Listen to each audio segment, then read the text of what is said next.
Okay, just picture this for a second. A guy who went bankrupt as a real estate investor takes this simple idea, an idea that was born from his own failure, and he spins it into a business that now pulls in over $300 million a year. Today, we're going to break down the incredible story of Dave Ramsey's business flywheel. We'll look at how he went from absolute rock bottom to building a financial media empire. It really is a masterclass in starting small and thinking big.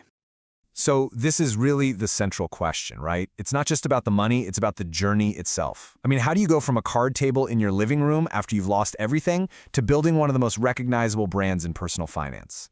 The sheer scale of that transformation is what makes this story so unbelievable. And let's be really clear about that number, over $300 million in annual revenue. This isn't just some small business. It's a full-blown media and education powerhouse. So with that in mind, let's rewind the clock and see how this whole thing even began. The story kicks off back in 1992, and trust me, it was anything but glamorous. In Ramsey's own words, it was extremely primitive. He was basically just giving out free financial advice on a local Nashville radio station, a station that was itself in bankruptcy. This was a totally accidental discovery of a huge, painful problem that millions of people were dealing with. I mean, just look at this growth curve. In 1992, it's literally a one-man show. Just 2 years later, he's in a tiny little office. And then you fast forward to today, and Ramsey Solutions is this massive organization with over 1,000 employees. This is the power of the flywheel that we're about to unpack. So, with a little bit of traction from the radio show, he decided to create his first actual product, a class he called Life After Debt. It was built completely out of his own painful experience and what he thought people just desperately needed to hear. So how many people do you think showed up to that very first class? 4. That's it. Just 4 people. Talk about a humbling start, right? And it's such a powerful reminder that these huge empires often begin with one tiny little step. But, this is where the story gets really interesting. Because of those 4 people, 3 of them bought his full program. That is a 75% conversion rate. Now, this is an absolutely crucial point. He didn't have a big audience, not at all, but he had the perfect message for the audience he did have. The product market fit, even at this tiny scale, was just undeniable. So now that he had proof that his message was hitting home, he started to build the engine. This wasn't about trying to find 1 million customers all at once. Nope. It was about creating a system where one part of the business would feed the next, creating this self-sustaining loop. And this was the early Ramsey funnel. It was brilliantly simple. First, you have the megaphone. That's the radio show, generating all this free attention. Then you have the conversion. These are the live events that turned those listeners into actual paying customers. And finally, you've got the solution, the books and classes that solved their problems and generated the revenue. Now, this right here is one of the most critical strategic moves of the entire journey. For a full decade, 10 years, the radio show, which was his biggest source of leads, made exactly 0 money. He treated it purely as a marketing expense. Its only job was to be the megaphone, driving people to the parts of the business that were actually designed to make money. He completely resisted that urge to monetize everything all at once. As the megaphone grew, so did the opportunities for endorsements and partnerships. But this led to a really painful discovery, one that could have completely destroyed the entire brand.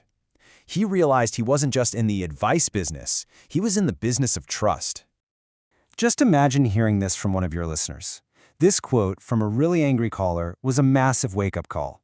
A single bad endorsement didn't just look bad on the advertiser, it cracked the very foundation of the Ramsey brand. I mean, if people couldn't trust his recommendations, why on earth would they trust his advice? So he created a super simple but incredibly powerful filter for every single potential partnership, the acid test. The question is personal, it's direct. Would you send your mom there? If the answer is anything less than an enthusiastic yes, then it's a hard no. This simple test protected the brand's most valuable asset. And this philosophy became a core principle for the whole company. Never whisk the empire for a pot of gold.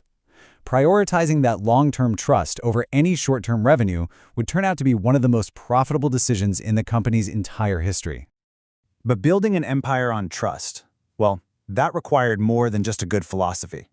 Ramsey himself had to evolve. As he often says, a business cannot outgrow its leader. So, to break through the company's growth ceilings, He had to fundamentally change the way he thought.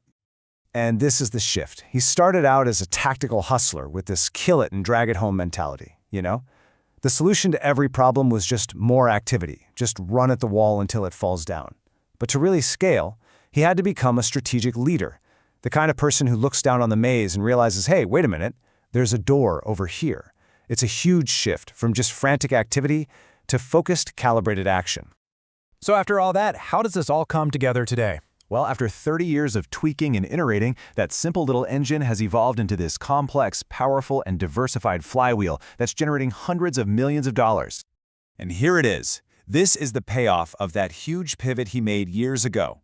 The biggest slice of this pie is Ramsey Trusted. That's the partnership and ad revenue, making up a whopping 40% of the business. That currency of trust he works so hard to protect is now his single biggest revenue stream.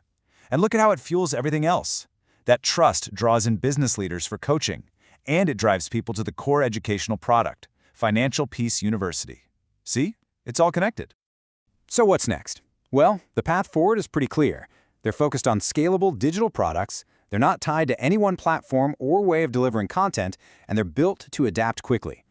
The key here is constant iteration. Lots of small experiments and bets instead of just swinging for one single home run. I want to leave you with this quote from Ramsey himself because I think it just perfectly reframes this whole journey. Success isn't some clean, straight line. It's the messy result of just surviving your own failures. It's a pile of mistakes that you manage to stand on top of instead of being crushed by them. And that brings us to a final question for you. Whether you're an entrepreneur, a leader, or just building your career, you're building your own flywheel too. So what's the most critical part of the flywheel you need to focus on right now? Is it your megaphone, your conversion, or is it the currency of your trust?